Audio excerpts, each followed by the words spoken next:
So there we go. Recording in progress. Can you hear that, or is it only me hearing recording in progress every time? Oh no, I can hear it as well.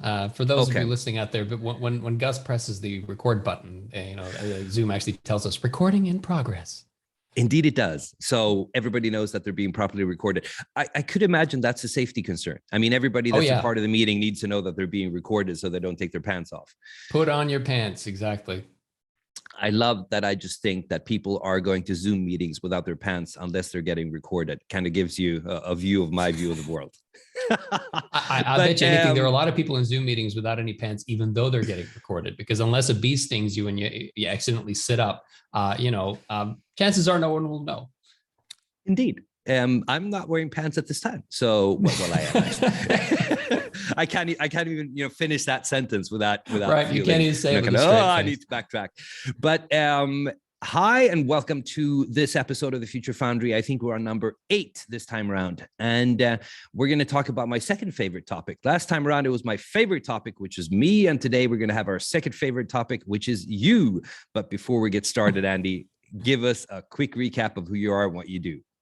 Right. Well, my name is Andi. I am a future strategist for municipalities in the public sector in Sweden. I currently work for the municipality of Huddinge, and my entire thing is, what is the value proposition? What's the value prop for a city? What is it supposed to be for its citizens? What do they look for in good service? Because good service now isn't the same thing as good service 10 or 15 years ago. And what's it going to be 10, 15, 20, 25 years from now? How do we build a good city? How do we make sure that it has the right infrastructure for what it's going to be used for in 25 years' time, and not now while we're building it, and so on and so forth? This is actually an interesting pitch, because one of I met a guy in LA a couple of years back, 6 years back, and we were talking about software development for startups. And he always equated software development with city planning, because the idea when you develop a piece of software is that you obviously start adding complexity as the company grows. We were talking about this a couple of episodes back. You were talking about the idea of innovating by removing complexity rather than adding. Additive solutions tended to be preferred over reductive solutions. Yeah. And I think when it comes to startups, we're pretty good at additive solutions, but in the end, you're also building a product from zero, which means that if you start at zero, it's pretty hard to subtract, at least from a piece of software. But he was always talking about software development in the terms of city development, because the big difference is that software developers in general would love to, whenever they get to a table of a piece of software that's already been written, tear it down to nothing and start from scratch, because you can, build up from where the needs are today. And the problem with, as companies grow and the solution gets more and more complex, is that just tearing everything down and restarting again is becoming, an ever more increasing, costly, complex venture that just doesn't really pay off anymore. But the will is still there to tear everything down. And he always equated with city planning, because he said that like in cities, with software, you're always going to have certain parts of the software that is functioning less than other parts. Some districts of a city is always going to be worse than others. But do you tear the entire city down and rebuild it for today's kind of use cases? You don't. Either, partly because it's just too damn expensive, but secondly is because, well, then you're just going to have to tear the city down every 15 or 20 years, whatever, when the entire use case changes. And the same is for software development. And I always thought that was quite insightful, because that is how I today kind of gauge software developers. If they always say that I want to, bring things back to the bare bone original and start building again, they're not really being realistic. You need to approach it like building a city instead. Certain parts are always going to work better than others. That goes for the city as a logical construct, not just a physical one as well, because city planning, sure, for streets and buildings and so on, that makes perfect sense. But also when you think about it in terms of, how do you design school, or how do you design education? We have subjects in school today, which we have because we've always had them. If we design school from scratch today, maybe the subjects wouldn't be the same. Maybe the forms wouldn't be the same. Maybe the ages at which you went to school wouldn't be the same. But there's a reason we keep doing it the way we've always done it, because so much depends on education being done at a specific point in your life, and people look for certain academic records in your life. So we don't have the opportunity to tear it down and just start all over again, even though many of us have an idea of what we would do if we could. But also, I think it's also interesting because there's a big discussion, obviously, or there's been a big discussion for the past couple of years, whether you should teach programming and at which age should you start teaching programming.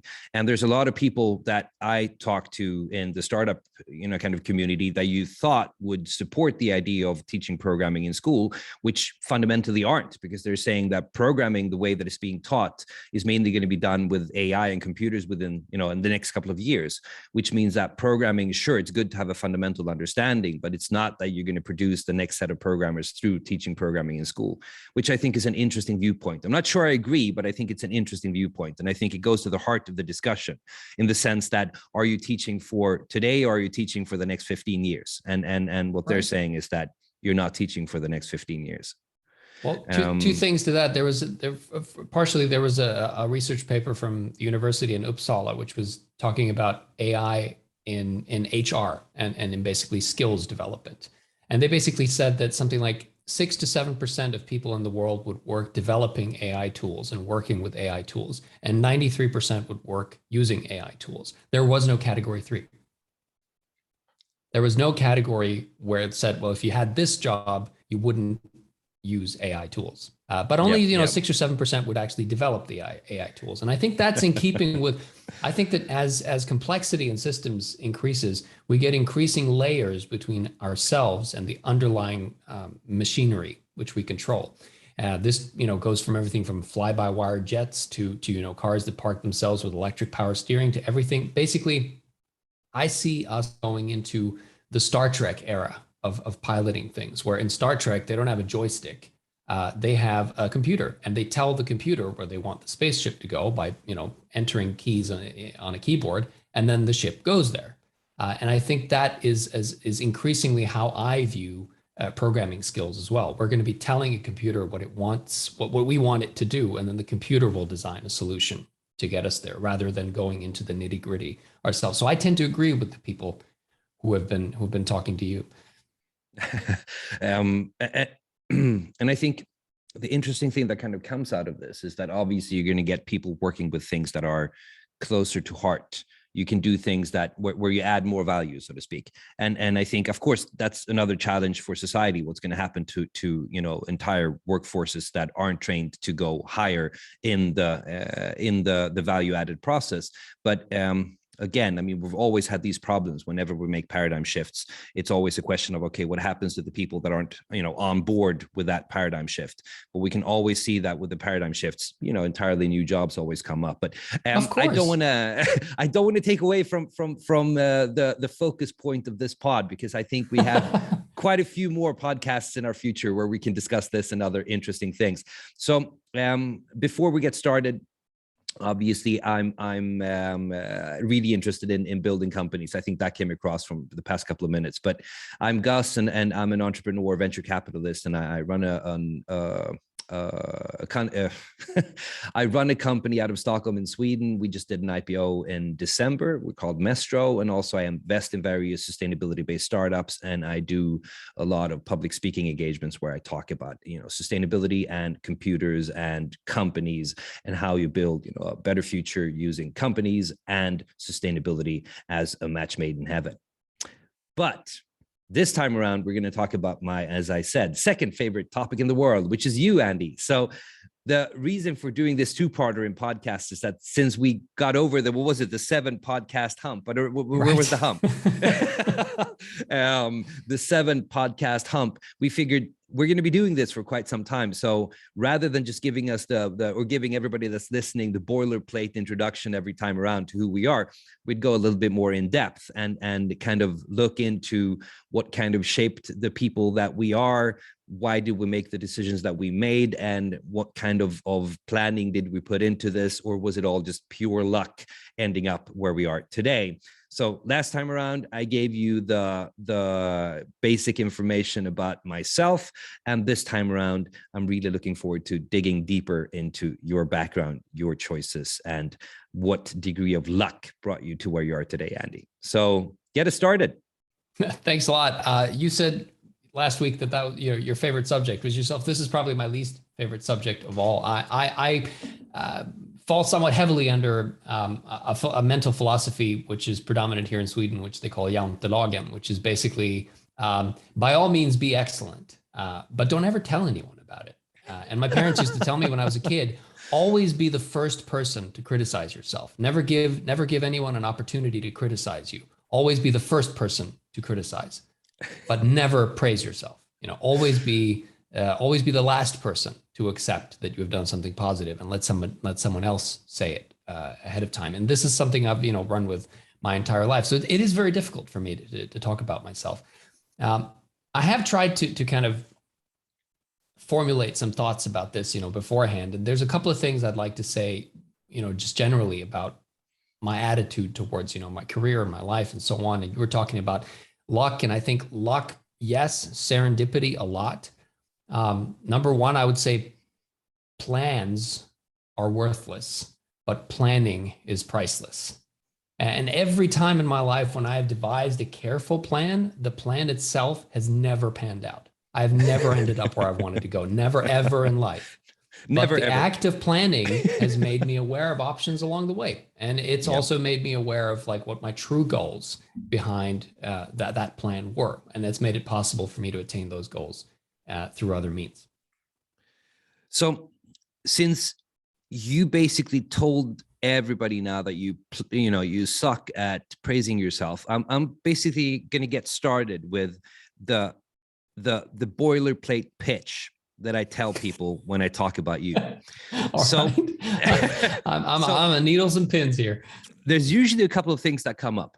The first thing is that I do know that you speak at least 3 languages without an accent. And I mean, people say this, without an accent. Sometimes I kind of brag about my English saying I speak without an accent. I don't speak without an accent. You speak 3 languages without an accent. So Swedish, Serbo-Croatian, and English. And I'm pretty sure there are other languages in there. We're going to dig deeper into that. I talk to myself a lot, so that gives you a lot of opportunity to iron out those rhotic R's and stuff. So second off, I always say that you were a Slavic chess genius. So this is a guy that grew up, behind the Iron Curtain, who played chess like all the other, proteges that did there, and that you were, this Yugoslavic chess champion at the age of 10. I'm pretty sure I've made the second part up, but when it comes to the chess portion, I played chess against you, and you're pretty darn good. So I'm sticking to my guns there. Thirdly, I usually say that you finished your master's thesis in, what is it? It's theoretical physics, right? At the ripe old age of 22.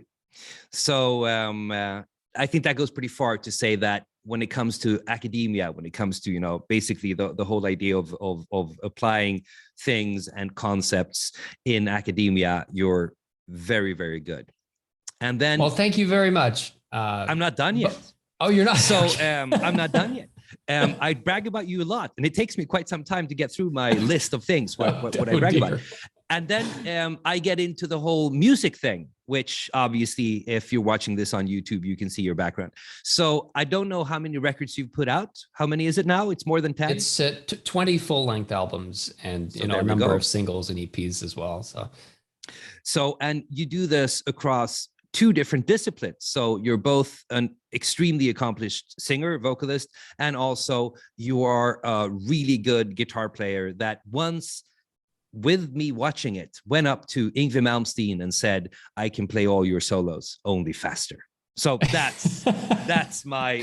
Well, that wasn't particularly jantelagen of me, was it? But that was only because Yngwie Malmsteen did the same thing to his hero Richie Blackmore before. That's right. And he was really impressed when you did so. Yngwie was like, "Whoa, you can?" Yeah. He shook was my impressed. hand and everything. And I haven't washed that hand since. So that's my bragging rights about my points about you, and I expect to kind of touch on at least a couple of these topics throughout this pod. So I'm really looking forward to see where you go with this, and unless you go in places where I feel you should go, I'm going to steer the conversation right there. Well, thank you very much. I appreciate your iron hand. But to start with, to loop back to what you started with, I am the son of 2 academics, and I was raised in the former Yugoslavia in the 1980s.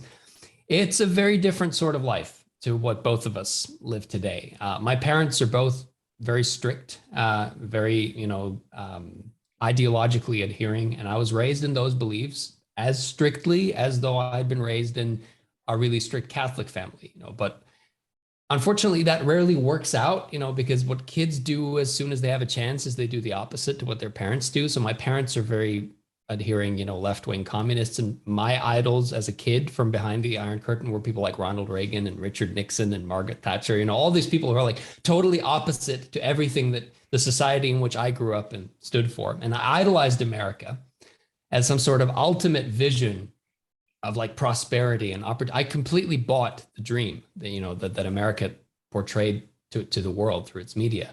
I remember dreaming about someday having a milkshake. I didn't know what a milkshake was. I had never seen one. I didn't know if it was a hot thing or a cold thing, because the cups on TV and the movies were never transparent. There were always these cardboard cups. So I didn't know what a milkshake was or what it tasted like. I knew I wanted one, and I wanted a Mustang, and I wanted an electric guitar, and I wanted that life, which just seemed so fundamentally impossible from where I was sitting. But this obviously just begs the really, really superficial question asking, because you do have several electric guitars and you do have a Ford Mustang. Yes, how was your first milkshake? Was it like wow, or had you built it up so much in your head that it was just a disappointment? I remember it very vividly. I have a somewhat eidetic memory, so I remember exactly where I was. I was at a McDonald's in Rissne in Stockholm. I ordered a vanilla milkshake. I ordered a small one because I didn't know how much I could actually take. I didn't know what it was like. Got it, and basically sucked it through a straw. Found out that it was very difficult to suck milkshake through a straw, as everybody who's ever had one knows. And when it got, I just said, well, this is basically soft serve vanilla ice cream. There's something wrong with this because this is just ice cream, And then, I was like, is this? And then I kind of did some analog research, and I was like, well, milkshake is basically ice cream. And I figured, well, that was cool, and I'm glad I know what that tastes like. But I thought it would be something of its own. I didn't think it would be derivative of ice cream. I thought it would be something different. Okay. Yeah. But I was always good in school, and I want to, touch on the fact that, as you say, the whole chess thing and everything. I mean, my parents, particularly my mother, because she was a stay-at-home mom when I went to school, my dad was working, and she instilled in me a very, very demanding work ethic. And that's something that stuck with me ever since. Every day, the first thing you do when you get home from school is you do all of the homework that you've been assigned. Even if it's an essay that's due in 7 weeks, you do it all the day you get it. You finish it that day. Then you do about 2 hours of preparation for tomorrow. So if you've done chapter 6 today, you read chapter 7. So you're ready for the next time. Yeah. And I still operate on these principles today. I'm prepared, I work very hard, and I never give myself a break. And my father was my role model professionally because he was a professor. He worked in the foreign ministry. He was like director of the International Expo Center. He was in the Olympic Committee. He was like a management level rock star in Yugoslavia. And it's a shadow I will still never be able to get out of. Whatever I achieve in my life, I will never achieve as much as he has. But they did that with the sense of like working hard to create opportunities for me as the next generation to go even further, to do even better. That's something that was like instilled in the culture. The culture was very education based. And love in our household, as in every other household in Yugoslavia, so this is not an indictment of my parents, was never unconditional. It was always performance based. If you did well, according to extremely high standards, then there is nothing you cannot have. But presents are for winners. Love is for winners. My parents were interested in excellence and they were interested in superiority. And I was basically on track, for a life in the upper echelons of this, communist society in this small country. And I would have gone to the best schools and I would have competed for the best jobs because that's something that they instilled in me before. So basically I say to this day, one of the tenets of my way of thinking is there is no replacement for a work ethic. Always do your homework, always prepare every time, no exceptions. And my big word is front loading, basically showing up to every situation in life prepared to the teeth, reading up not only on the subject, but even secondary and tertiary connections to that subject. So if I'm showing up to talk to a manager about their company, I want to know about the roots of their company. I want to know about their competitors. I want to know about the roots of their competitors. I want to know the legal space that they're under. I want to read a paper, or an article in Time magazine that was published. And I want to be able to name drop. I want to be able to research, and I want to be able to answer direct questions. And that takes a lot of work. So I would say that for every hour I put in professionally, I probably prepare for 8 hours. But I think one thing that stands out for me in all of this is not only your work ethic. I would say one thing that I've always found with you is that you find virtually everything interesting. There's no such thing as useless knowledge with you. Absolutely. It's like... and never say no to knowledge. Absolutely. So, and was that the same with your folks, or is that just a byproduct of the whole idea of saying you always come prepared, which means that whatever life throws at you, you need to be prepared, and therefore you basically need to, like everything in order to just excel? To me, it is inconceivable to not, type on a keyboard and go, I wonder what these keys look like underneath. I wonder why they look like that. Oh, it's a rubber dome keyboard. What is a rubber? Is it cheaper to make? Then they have MX Cherry switches. Well, what kind of MX Cherry switches are? Oh, there's tactile ones and non-tactile ones. Okay, cool. And then you just go down these rabbit holes. And this is what I constantly do in my life. My wife will talk to me and she will realize halfway through the sentence that I haven't been in a state of mind where I can listen to her, because I've been too busy researching some obscure fact about, train track widths in Eastern Europe in the 1960s, because I'm fascinated by, how do you make the border crossing from Eastern to Western Europe when one thing is metric and the other thing is, do you change cars? I mean, how do you do? So I'm fundamentally curious about everything in the world. If there's a machine, I want to know how it works. If there's policy, I want to know the roots behind it. If there's a law, I want to know, why was that law made? Who was dumb enough to do something that we had to make this law? And so on. Or smart enough. All right. just to balance things out.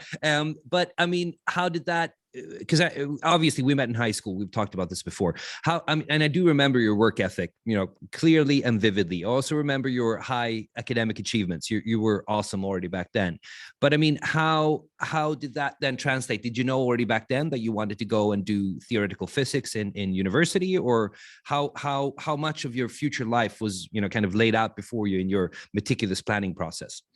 Right. Well, you can say whatever you want about it, kid logic. But I figured that for some reason, the best way to go was to become an astronaut or a cosmonaut, and that's, Eastern European academic kid logic. So I turned that into a plan, and I researched the best ways to get there, because you have to be fast tracked through flight school. You have to join the military, and you have to, study physics and math, be a pilot in the Air Force, get the right knowledge, the right experience, go to the moon. That's the goal. So I made that my mission: study all the math and physics I could find in and outside the curriculum, turn 15, join the Air Force, Junior Reserve Officer Training Program, get fast tracked to flight school, and there you go. Next stop, either, Roscosmos or NASA. Right. And so, unfortunately, the story of my life is also a story of these guys. And as soon as we're talking about military and flight school, now when I'm 14 years old, suddenly I notice that I can't see very well sitting in class. And eventually my teacher's telling me, I got to go see the school nurse because I cannot read the blackboard. Yep. And that's a huge thing to me. So I go, and that's the day when, my future gets turned upside down, because, bad eyesight, basically zero chance of going to military flight school, zero chance of becoming an astronaut. And I took that really hard. I basically organized my entire life to accomplish this goal. And now it's made impossible by biology, something that I can't affect. Which is why I hate when people say you can be anything you want to a kid. When people say, if you want it bad enough and you work hard enough, you can be anything you want. Because the truth is, there's a great many things you can't be, however hard you work and however bad you want it. And by telling kids that, you leave them with the sense that if they can't do it, it's their fault. And that's where I ended up. And so I mean, a lot of this music stuff you see behind us, that's a reaction to basically losing that dream. But to answer your question, why math and physics? Well, basically, how do I turn this plan I had and all this sunk cost into something which is viable. Well, I'll just go to school for math and physics then and become a professor like my dad. But that was never the plan. That was plan B after it turned out I couldn't be a pilot.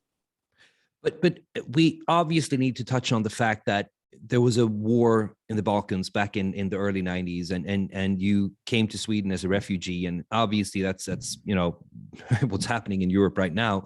It comes really close to home. Tell me about that whole process. I mean, what was it like being, on fast track to the upper echelons of the Yugoslavian society, and then the entire nation falls into chaos and nothing ever becomes the same again? Tell me a bit about that entire process. Right. And, there's been a lot of wars between then and now in the 30 years that have intervened, but what makes the Ukraine situation hit very hard to home is because the buildings look the same. The landscape looks the same. When I see Basra or Mosul, it's easier for my brain to section that off as a different part of the world and somehow react to it emotionally, but not react to it instinctively. But when I see pictures from Ukraine, MiG-29s, which is the same our Air Force used to have, and everything, and suddenly there's tanks on the street, there's attack aircraft in the air, there's tracer ammunition flying in the night. I remember my dad and I were on the balcony watching two mountains shooting at each other with tracer ammunition. And it's your own army shooting at you, basically, because it's a civil war. So all the security that you expect as a citizen is now turned against you. And, the people are the enemy of the armed forces, which are there to protect the people. And I'm grossly oversimplifying a political, happenstance, but I'm telling it from the perspective of a 10-year-old boy. And that was my subjective experience of that. And I remember spending nights, in candlelight and reading books in English. And I remember the United States sending us MREs, meals ready to eat, which are those military packets, and army rations, basically, and tasting things like, for the first time, like peanut butter and Tabasco sauce in the middle of a war, and still somehow, savoring it, because this little bottle of Tabasco that came in the MRE, that came from America. That was like my piece of America. And I almost kind of felt like, man, this war was worth it because I get to hold a little piece of America. For a 10-year-old boy, that's different. So through whatever connections he had, my dad managed to get us seats on one of the last humanitarian convoys. It was my aunt and my two cousins and me, unfortunately, without my mom and dad, to leave Sarajevo, which is where I grew up, and my parents. I haven't spent so much as a day without them. And now you're leaving them in a war zone, no idea how to get in touch, if you'll ever see them again. But looking back at what's happening in Ukraine now, everything from the architecture of the buildings to the pictures of the refugee convoys to the pictures of people in shelters, from the Russian military equipment. I mean, I know I'm speaking from a place of safety, but that brings back so many nightmares to the surface for me. And I can't believe that 30 years later, there is a new generation of kids that have to go through that. And I feel that as a public servant, I have failed because of that. I have failed to protect the next generation from experiencing what I experienced. Even though Sweden plays no role in this conflict, I feel that I could have used my voice in the world to do more. And so, my heart really goes out to all of the people. And for whatever your position in the war is, to my mind, there is only one. There are many others who hold the opposite position, but everyone has to agree that this war is a humanitarian tragedy. And this is something we should all be able to unite around.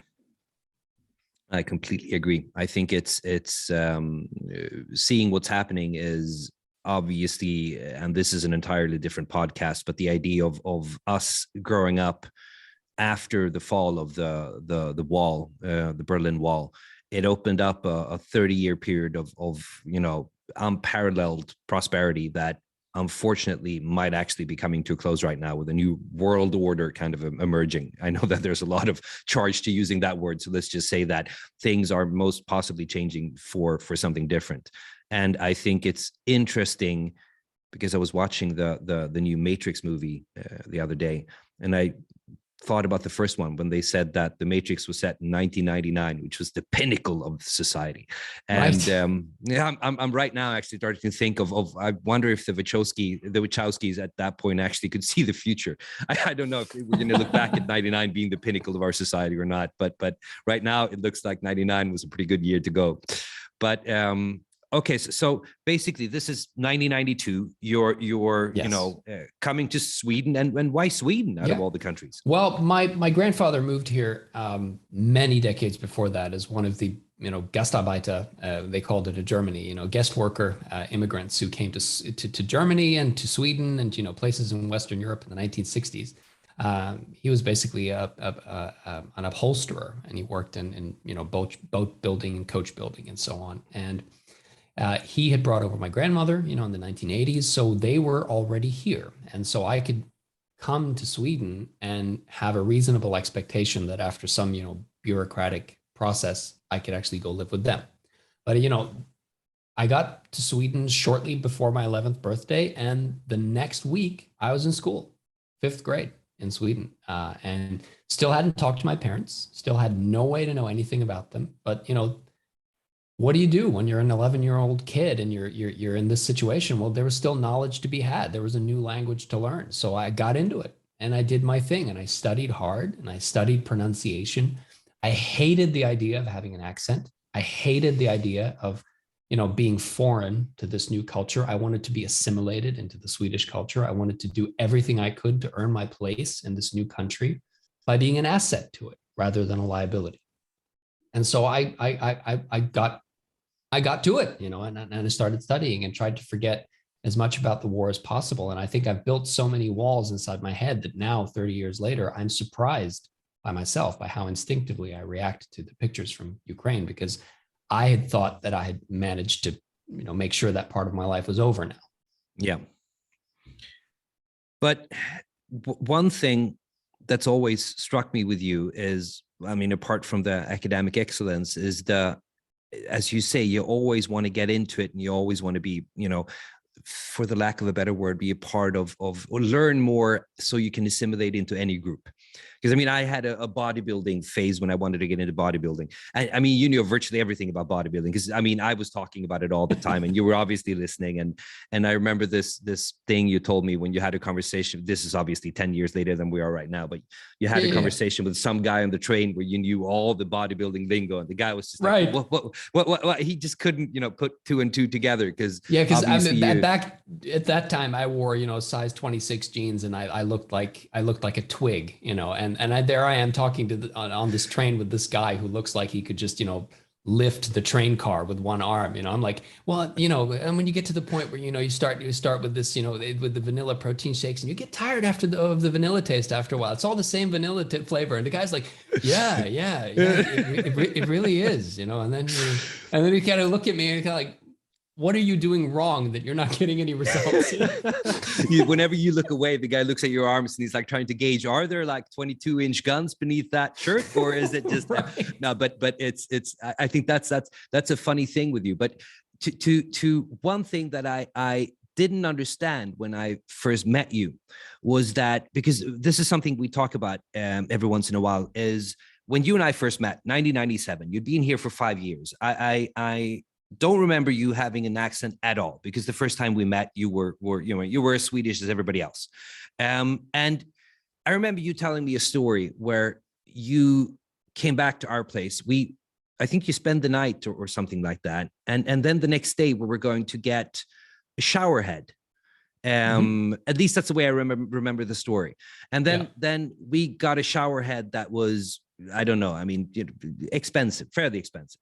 And I remember you a bunch of years later saying that, well, I was talking to my dad whether I could get a CD or not at that point. I mean, we were living such different lives, even though I didn't understand it back then. So tell me a little bit about the process of first coming here to Sweden as, you know, without your folks, starting to learn Swedish in a completely new setting, in a completely new country, then your parents obviously coming, because I think that's an important part of the story, and how that kind of shaped your next couple of years moving forward. I mean, you wanted to be really Swedish, and how did that work out for you? Well, I mean, I spent a year and a half with my aunt and two cousins, grandmother and grandfather, living in an apartment and in a part of town which at the time wasn't extremely bad, but nowadays really has kind of devolved in terms of socioeconomic status and so on. But already back then, it wasn't the best part of town.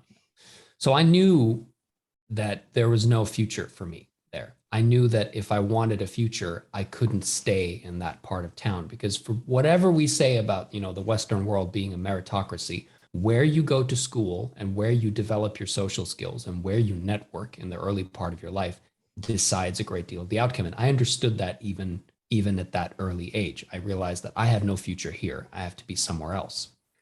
So when my parents came, and that was the day before Christmas, 1993, and we met them at the airport, and they finally managed to get out. The story in itself would be worth making a movie about. My mom had to basically produce fake journalist credentials to get. I mean, it was a whole story. Wow. It was an amazing escape, you know, out of the city, which was under siege, because the war at that time was still going on. It didn't end until 1995. So 93, they came over, and I'd been on my own, you know, with my aunt and cousins for a year and a half. And Yeah. Basically from there on, the journey started to, okay, how do we become a greater part of the Swedish culture? My dad took certain things really hard, because he was, as I was telling you, he was a management level rock star in Yugoslavia, and he came here and his university degree was basically worthless. And he came, you know, to these companies, and he had these expectations that he would just be hired into top level management jobs because he had this, you know, management career in Eastern Europe. And of course, it doesn't work that way. He took it really hard, and you know, went through somewhat of a depression, which affected me as well. But I got this idea very early on that I wanted to apply to a scholastically excellent school, and a school that had, you know, programs that were very interested in. And I spent the next couple of years just, you know, studying for 6 hours a day and thinking up where I can go next. And by this time, my parents had been in Sweden for a while. So, you know, I got really fascinated with the idea of being a professor like my dad had been. So when we graduated from high school, that was basically all I was aiming for. And that's basically when my future got turned upside down for the third time in my life, because I went to university and I hated it. For me, the academic world was basically a club. And I want to say this, you know, with full understanding that a lot of the people who are listening to this will have, you know, roots in the university club, but this is my opinion and I give it freely. University was basically a club where arrogant old men expanded their influence and their legacy on the backs of the thankless work of hundreds of grad students who eagerly participated in their own mistreatment, desperately clinging to the hope of one day becoming one of those arrogant old men.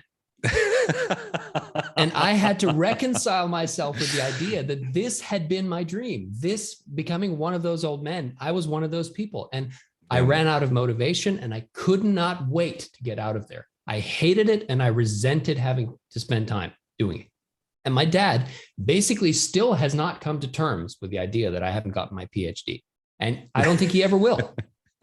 But it's not a decision I've ever regretted. So I figured, what do you do with this, you know, physics education now that I'm not going to pursue physics? I know for a fact I'm not going to be a researcher, you know. And I did the sensible thing where I basically said, okay, what can I convert these credits to?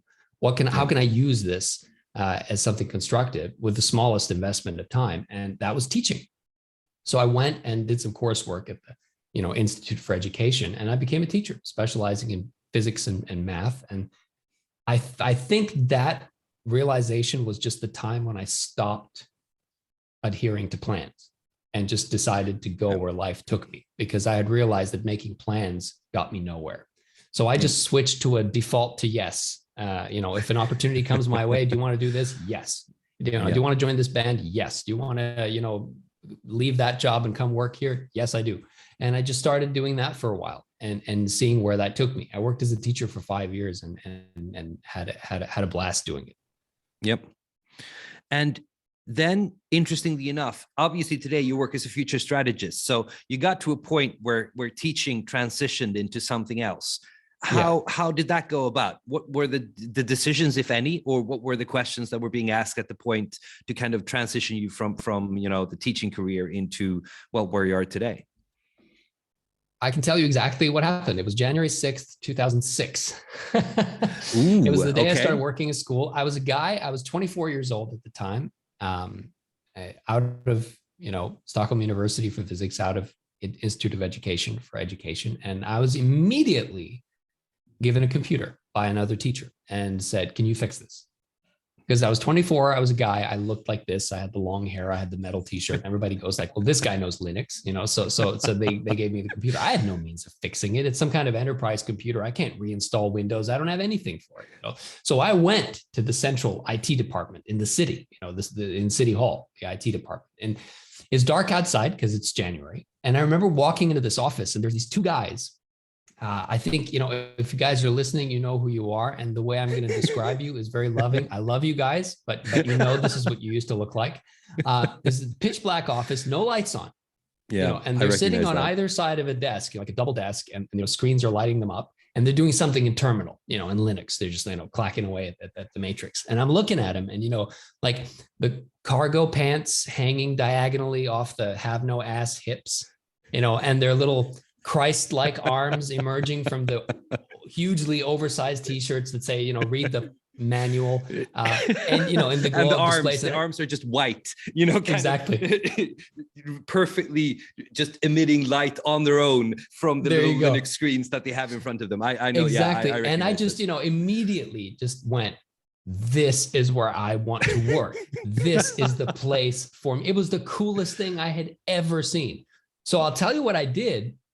I did the boomer thing, where people don't think this is possible in society anymore. I started showing up, because when you're a teacher, you have periods in your day when you're not doing anything. You have a lesson, 9 to 9:40, and then your next lesson is at 11:25, and you can do some grading and preparation. So I did the grading and preparation at home, and then I went to the IT department in the middle of the day, started showing up, and basically, if I had an hour to spare, I went there and I did whatever I could.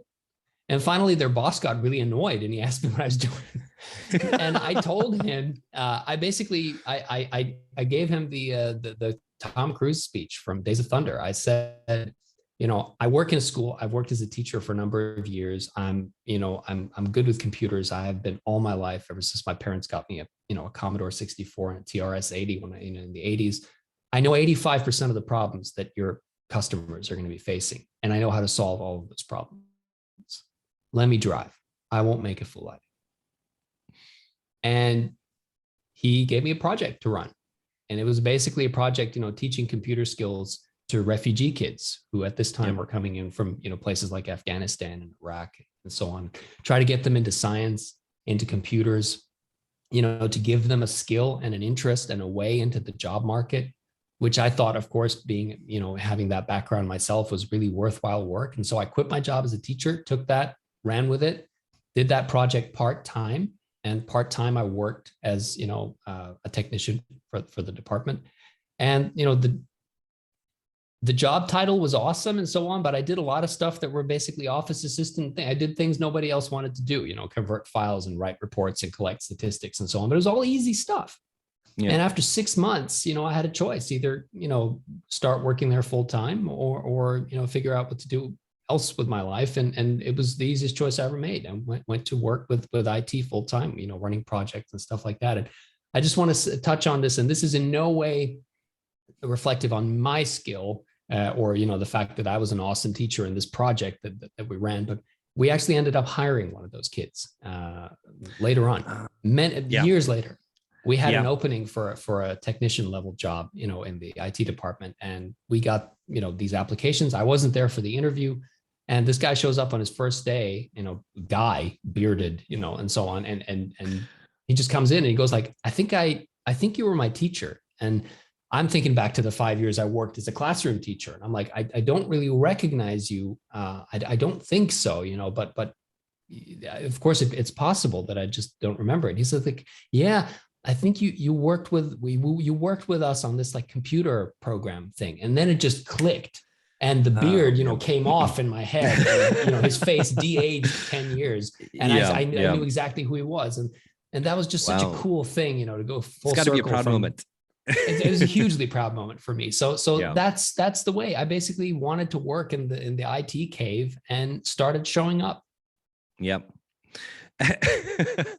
And I mean, and then obviously, okay, so you're not in IT today. So for how long were you doing IT projects, and how did that transition into the, you know, the full blown kind of cross-functional platform? I can see how IT becomes a big future issue for you know, municipality. So I'm starting to see the outlines of where the next couple of steps went, but I'm still interested to hear where, I mean, again, was it planning? The planning process, obviously you'd thrown this out of the window expecting to do a plan that would pan out. So I'm interested in hearing what were the steps then moving away from IT and into this cross-functional position that you have today. I think it was basically around the time when it was around 2017 when I had this realization that coming at problems from a view of digitalization, from a view of IT, from basically the view of a supplier, is being a solution in search of a problem, and basically applying your logic to every problem you get. So whatever problem somebody had, we had to adapt that problem to a way that our solutions would solve that problem. And then we sold our solutions. This is, you know, a normal thing in sales, but this is internal in the city. So we weren't selling, but we're obviously, we have a service catalog that we want people to you know, adopt and so on. And I realized that this is going about it the wrong way around, because this is just like being really ideologically pure and having this ideological fervor and saying the solution to every problem is lower taxes, or the solution to every problem is expanding the public sector. Yeah. The solution to every problem is not digitalization. And I started being really annoyed with goals like, we want to be, you know, one of the top 3 municipalities in Sweden when it comes to Internet of Things or to AI.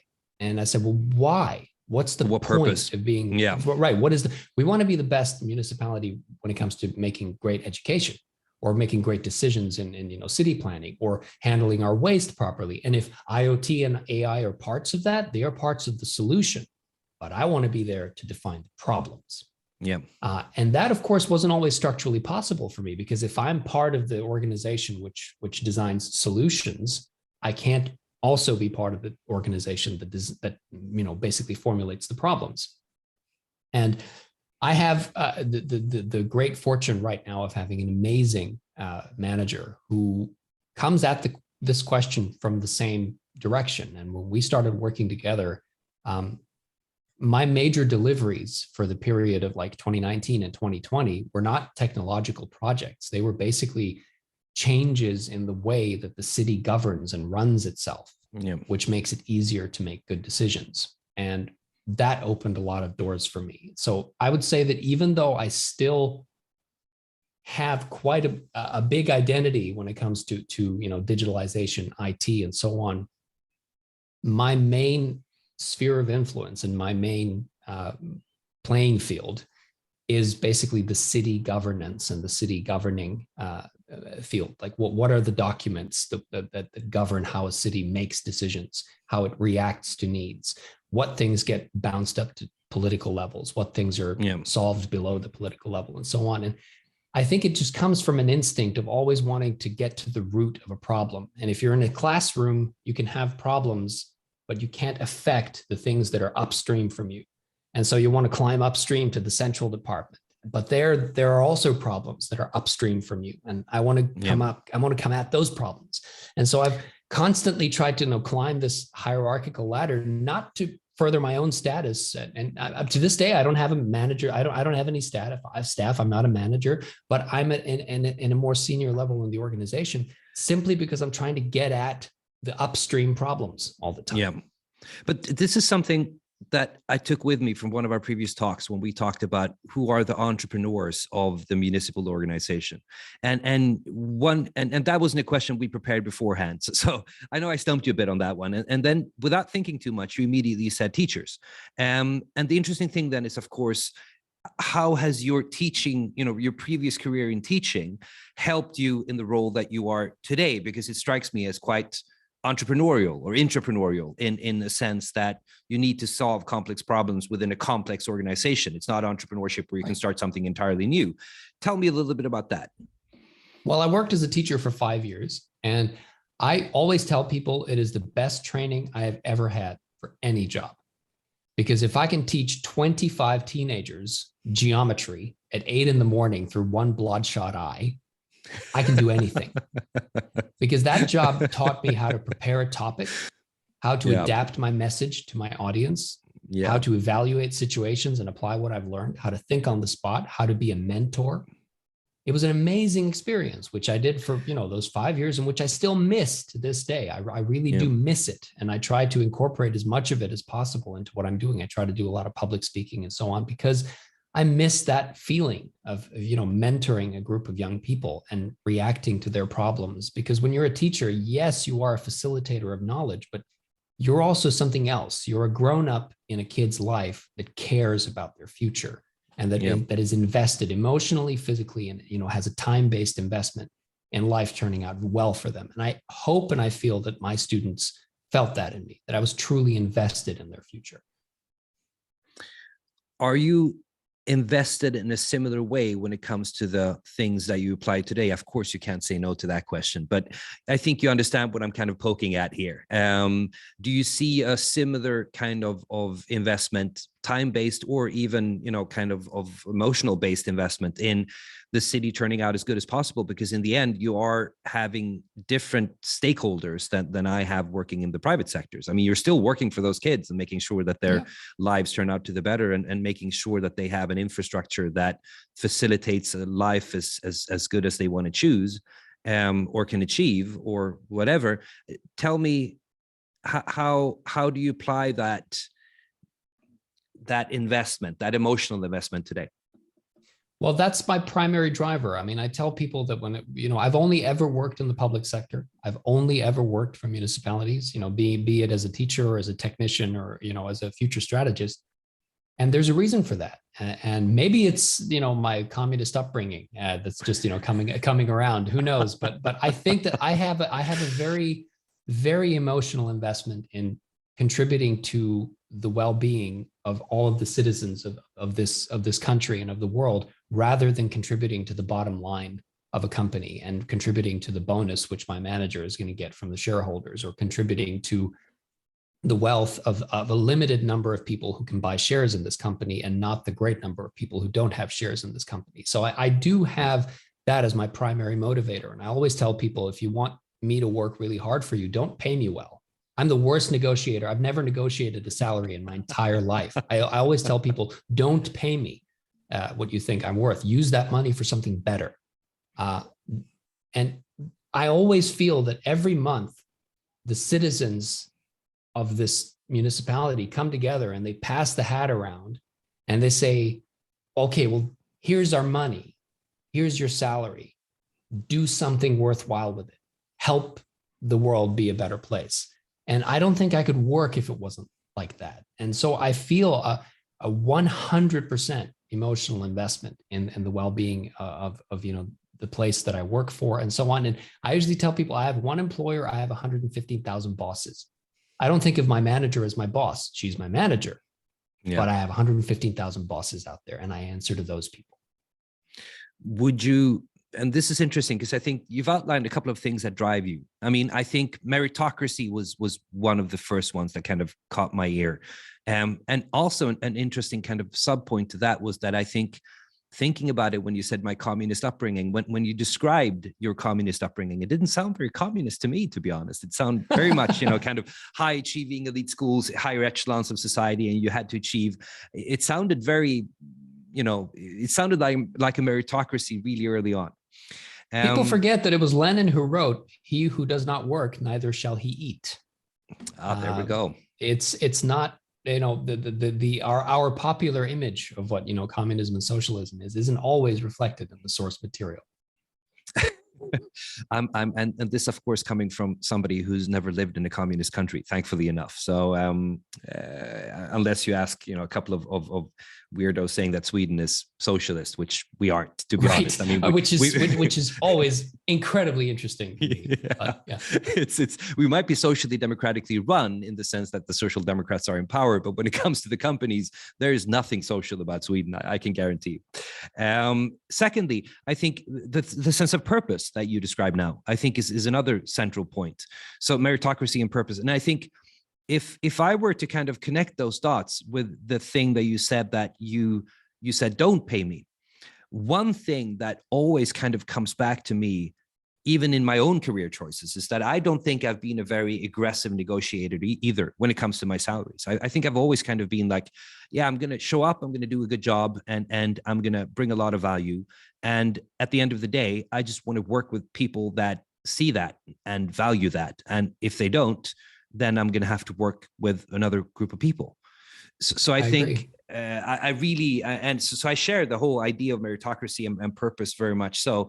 And I find it interesting, without us having talked about this before, that we kind of share the same values on the sense of, I don't want to go into a negotiating a salary and saying that I want to have this much money because I've done, I'm going to do this. Or it's more like, yeah, I've done this. And if it doesn't show, I'm just going to go to another group of people and work there. And that's something I apply with everybody that I work with nowadays. Actually, I've actually given people more money than they ask for in these negotiation situations, because I think they've asked for too little. And I don't want to have people working for me that make less money than other people working for me at the same skill level because they lack the negotiation skill.